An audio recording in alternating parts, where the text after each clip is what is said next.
Hi everyone and welcome back to the official channel of Law Prep Tutorial. Now before we start with our today's session, just let me have a tech check. चलो देखो, अब ये particular issue जिसको हम आज discuss करेंगे वो कहीं ना कहीं अभी तक आपको सोशल मीडिया के थ्रू पता चल चुका होगा या न्यूज़पेपर के थ्रू पता चल चुका होगा, जहाँ पे कल कोलकाता पुलिस ने गुड़गांव से एक यूट्यूबर और एक लॉ स्टूडेंट को अरेस्ट करा for violations of certain provisions of BNS. तो ये पूरी की पूरी कहानी है क्या, इस सेशन में हम डिस्कस करना शुरू करते हैं। और बात या इंपॉर्टेंस इस पर्टिकुलर टॉपिक की इस एक्सटेंट तक जा चुकी है that even a Dutch member of parliament, उन्होंने भी एक्स पे पोस्ट किया जहां पे उन्होंने शर्मिष्ठा के रिलीज को लेकर अपना सपोर्ट प्रेजेंट किया और इवन प्राइम मिनिस्टर से ये रिक्वेस्ट की to protect free speech in this country. अब ये पूरा का पूरा इशू था क्या? तो शर्मिष्ठा ने आज से करीब 15 दिन पहले 16 दिन पहले एक्स पे एक पर्टिकुलर यूजर को जो पाकिस्तान से था, who was actually questioning operation Sindoor, उसको रिप्लाई करते हुए कुछ चीज़ें पोस्ट की शर्मिष्ठा ने एक्स पे, और उसमें कुछ कम्युनल रेफरेंसेस भी थे, कुछ अग्रेसिव वर्ड्स भी थे, जिसकी वजह से ऑनलाइन बैकलैश होना उनके अगेंस्ट स्टार्ट हुआ। अब वो स्टेटमेंट किस एक्सटेंट तक सही था, किस एक्सटेंट तक गलत था, ये हम सब खुद अपनी पर्सनल कैपेसिटी में डिसाइड कर सकते हैं। तो we will not get into the merit of that particular argument. हम अपने सेशन में इस पूरे के पूरे इशू में कौन से सेक्शंस बीएनएस के इन्वॉल्व है जिसके अंडर शर्मिष्ठा को चार्ज किया गया है वो समझेंगे। अब एक्स पे पोस्ट करने के बाद 15th को शर्मिष्ठा ने इस पर्टिकुलर वीडियो को डिलीट भी किया और साथ में एक अपॉलॉजी भी इशू करी कि उसके स्टेटमेंट से अगर किसी की रिलीजियस फीलिंग्स हर्ट हुई हो तो she is apologising for that and unconditional apology उन्होंने प्रेजेंट करी। बट लेटर ऑन 16th को एफआईआर फाइल हुई शर्मिष्ठा के against for violations of certain sections of BNS and then subsequently state police ने शर्मिष्ठा और उनकी फैमिली को समन्स और नोटिस भी इशू करे जो प्रोसीजरल लॉ की रिक्वायरमेंट थी। But during this time period, as per the statement which is given by the state police, Sharmishta was actually absconding and she was not replying to the notices issued by the state police. Then फिर state police local court को, competent court को approach करती है and competent court एक arrest warrant issue करता है शर्मिष्ठा के against and then फिर 1 तारीख को कोलकाता पुलिस गुड़गांव से शर्मिष्ठा को अरेस्ट करके वापस कोलकाता ले जाते हैं, जहां पे उनको जुडिशियल रिमांड के लिए भेज दिया जाता है, जुडिशियल कस्टडी में भेज दिया जाता है till 13th of June। So this was the entire chain of event. अब यहां पर उनके वीडियो में या उनके पोस्ट में कुछ रिलीजियस रेफरेंसेस थी जिसकी वजह से उनके ऊपर ऑफेंसेस अगेंस्ट पब्लिक ट्रैंक्विलिटी के अंडर एफआईआर फाइल हुई। ठीक, और ये जो ऑफेंसेस जिनके अंडर उनके अगेंस्ट एफआईआर फाइल हुई, these are non bailable offences and these are cognisable offences. ठीक है, तो चेन ऑफ इवेंट्स जो यहां पर फॉलो हुआ वो ये था कि 14th मई को शर्मिष्ठा ने कुछ चीजें पोस्ट करी अपने सोशल मीडिया अकाउंट पे, बट जब बैकलैश आना शुरू हुआ, जब लोगों ने वापस उस पर्टिकुलर पोस्ट को देखा और सुना और उन्हें लगा कि हाँ, there was something which was affecting the religious feelings of a class of citizens, or it was a kind of a video which is having tendency to promote enmity between the classes of citizens on the ground of religion। तो फिर बाद में 15th of May को video delete किया शर्मिष्ठा ने और apology भी issue करी। बट उसके बाद पिछले 15 दिनों में FIRs were filed and summons were issued by the state police and the accused was actually remaining at large. Then thereon, on 1st of May, after getting the arrest warrant from the Kolkata court, she was arrested from Gurgaon and later on presented before the Alipur Magistrate Court, which is located in Calcutta, and the court sent her to judicial custody till 13th of June। अब यहां पे जिन offences के ऊपर या जिन offences के under उनके ऊपर allegations लगे या जो एफआईआर रजिस्टर हुई है, that included section 196 clause 1 sub clause A, that is about the offence of promoting enmity between the groups based on religion. Second offense is section 299, which is about deliberate acts intended to outrage religious feelings. The third offense which is involved over here is intentional insult likely to provoke a breach of peace. And the fourth one is section 351C, statements which is inciting public mischief. तो अब हम लोग इस एक एक offence को देखते हैं कि इसके अंडर क्या दिया हुआ है। सो द फर्स्ट ऑफेंस जिसमें उनको चार्ज किया गया है is about promotion of enmity on the ground of religion. So section 190 says that whoever by words either spoken, written or by signs or by visible representation or through electronic communication or otherwise,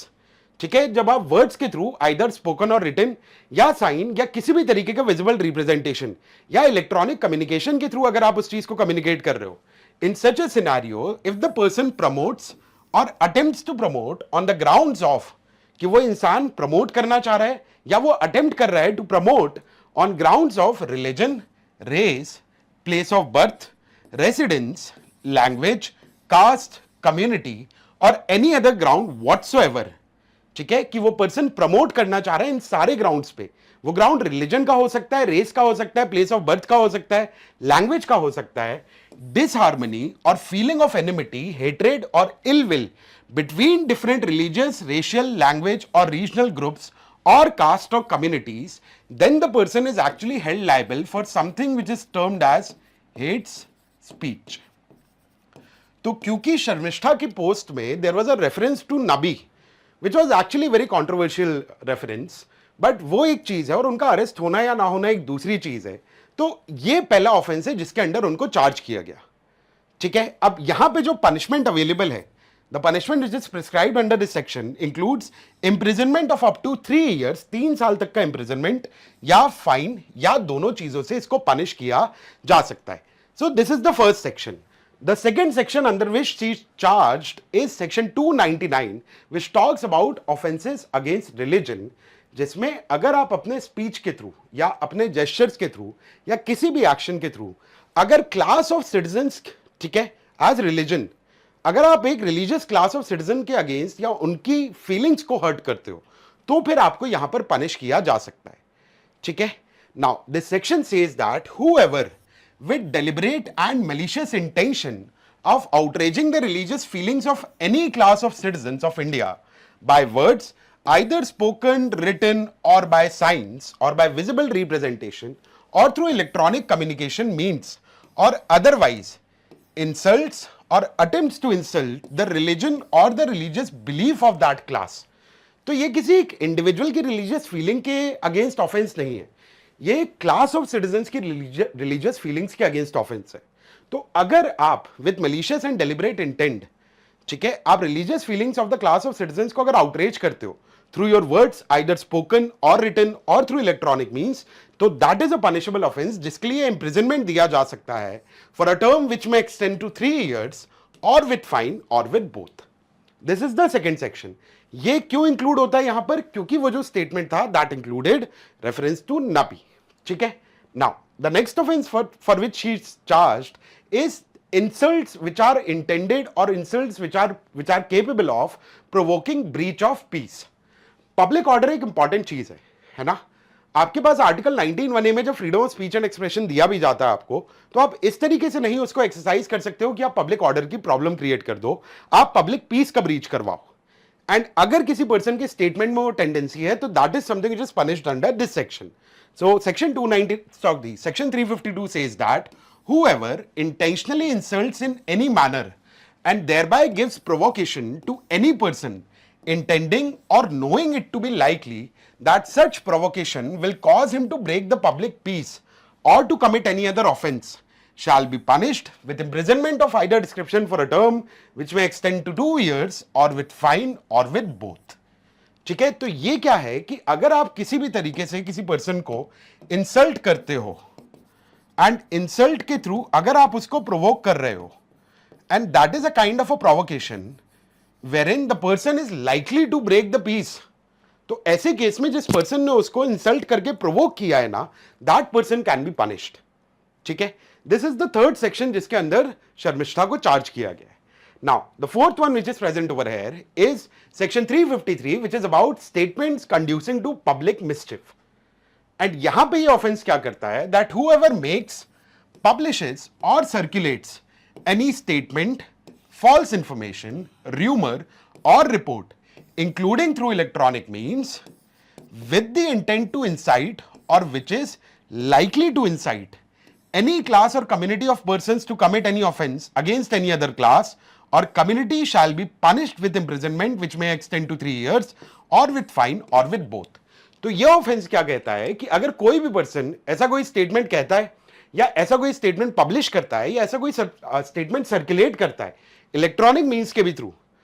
जहां पे there is an intent to incite या जहां पर एक tendency है, it is likely to incite the class of persons to commit breach of peace against another class, कि दो classes के बीच में फाइट या पीस का ब्रोकेज हो सकता है या पीस का ब्रीच हो सकता है, that is something which is punished under this section, which is section 353 of IPC, and this is punished with an imprisonment which may extend to 3 years or with fine or with both.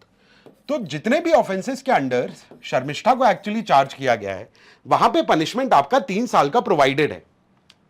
अब point क्या है कि यहां पर अब ये लड़ाई हुई कि कुछ मेंबर ऑफ पार्लियामेंट्स है ना, they came in support of Sharmishtha कि this is wrong, she has actually tendered an apology as well, unconditional apology, right, and फिर आपको फ्री स्पीच को प्रोटेक्ट करना चाहिए। बट फ्री स्पीच की अगर हम बात करें, which is given to us by article 19(1)(a) of the constitution of India, which gives every citizen of this country to have freedom of speech and expression, but that is subjected to reasonable restrictions as well, है ना, and that includes sovereignty and integrity of India, security of the state, friendly relations with foreign state, public order, decency or morality, and in relation to contempt of court, defamation or incitement to an offense. In grounds पे आपके freedom of speech को restrict किया जा सकता है, and जहां पर statements की टेंडेंसी है कि वो ब्रीच ऑफ पीस करवा सकते हैं, right, if the statement is insulting towards the religious feelings of a class of citizens, right, ऐसे केस में उस पर्टिकुलर स्पीच के ऊपर एक्शन भी स्टेट ले सकता है। बट अगर इस एंटायर इशू को हम देखें तो पॉइंट ये है कि a person made a speech, ठीक है, that speech was problematic, that speech was something which was a bit offensive as well perhaps, but उस पर्सन ने बाद में अपॉलजी टेंडर की। प्राइमरली आर्ग्यूमेंट क्या दे रही है सारी साइड कि there are multiple other issues which are going in the state of West Bengal, but वहां पे वो तुरंत एक्शन नहीं दिखता है। जैसे जब मुर्शिदाबाद में वायलेंस हुआ तो हाई कोर्ट ने और सुप्रीम कोर्ट ने तक फटकारा वेस्ट बंगाल गवर्नमेंट को, तो उन्होंने अपॉलजी देकर बात खत्म कर ली। तो ये जो सिलेक्टिव क्या कहना चाहिए action of the state executives with respect to the speech and expressions of the people or with respect to the problems of the public order, that's perhaps the main issue कि क्यों इस particular topic पे इतना ज़्यादा अप्रोर पूरी country में चल रहा है। But this was the legal side of the story, है ना। अब स्टेट पुलिस का कहना यह है कि आप इस पर्टिकुलर अरेस्ट को इलीगल अरेस्ट के नैरेटिव में मत बदलो, क्योंकि हमने पहले नोटिस सर्व करे और उसके बाद कॉम्पिटेंट कोर्ट ने ऑर्डर या वारंट इशू करा है, उसके बाद हमने उसको अरेस्ट किया है। But on the same side this is something जिसको लेकर एक्चुअली अब सोशल मीडिया में लोगों को अब थोड़ा सा ज़्यादा कंसर्न होने की ज़रूरत होती है कि आप जब भी स्पीच एंड एक्सप्रेशन दे रहे हो तो you should not cross the red lines, जहां पर फिर वो एक पॉलिटिकली इनकरेक्ट स्पीच बन जाए। बट आपके ओपिनियन में क्या लगता है कि क्या शर्मिष्ठा का arrest is something which was required or it was something which was an arbitrary or excessive use of power? Let us know in the comment section, and with this we'll end our session. बाकी तबीयत वगैरह का ध्यान रखो, पढ़ाई करो, and I see you the next time. Thank you so much.